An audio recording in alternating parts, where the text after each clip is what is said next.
केंद्रीय बजट 2026 पर महाराष्ट्र के मुख्यमंत्री देवेंद्र फडणवीस ने सकारात्मक प्रतिक्रिया देते हुए इसे विकसित भारत की दिशा में एक सशक्त और दूरदर्शी बजट बताया।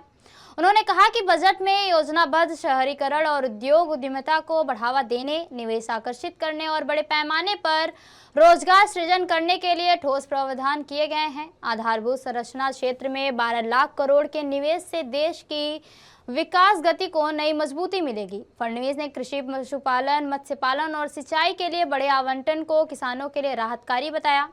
साथ ही महिलाओं के आर्थिक सशक्तिकरण के खिलाफ लखपति दीदी योजना के विस्तार और महिला मॉल्स और औद्योगिक अवसरों की पहल को महत्वपूर्ण कदम भी कहा।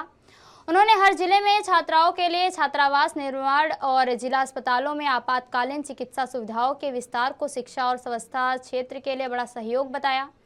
मुंबई, पुणे और Pune Hyderabad high speed corridor तथा अगले 5 वर्षों में प्रत्येक ग्रोथ हब के लिए 5000 करोड़ के प्रावधान से एमएमआर, पुणे और नागपुर जैसे क्षेत्रों को सीधा लाभ मिलने की बात कही।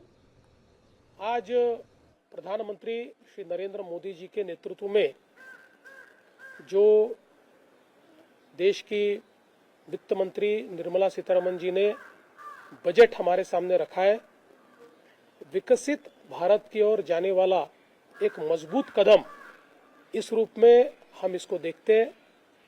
विशेष रूप से भारत को तीसरी सबसे बड़ी अर्थव्यवस्था बनाने के लिए एक बहुत मजबूत रोड मैप, उसका एक कालावधि और उसके लिए जो पैसे की आवश्यकता है, उस प्रकार की प्रोविजंस इस बजट के माध्यम से हमको दिखाई पड़ती है।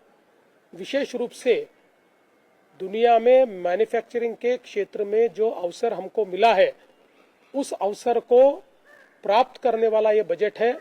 साथ जो फ्रंटियर मैन्युफैक्चरिंग सेक्टर्स है, उसमें भारत को प्रमुखता मिले, इस दृष्टि से इसको तैयार किया गया है। इसमें योजना तैयार की गई है जिससे निवेश भी बढ़ेगा और साथ साथ बड़े प्रमाण पर जॉब क्रिएशन भी होगा और हमारे युवाओं को इसका फायदा मिलेगा।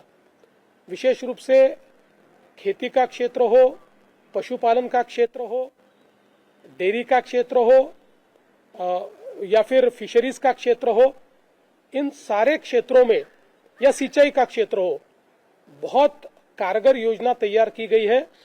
बहुत, जिसको हम कह सकते हैं, भविष्य का विचार करते हुए योजना तैयार की गई है, जिससे यह क्षेत्र विस्तारित भी होगा और इस क्षेत्र को बड़ा फायदा भी मिलेगा।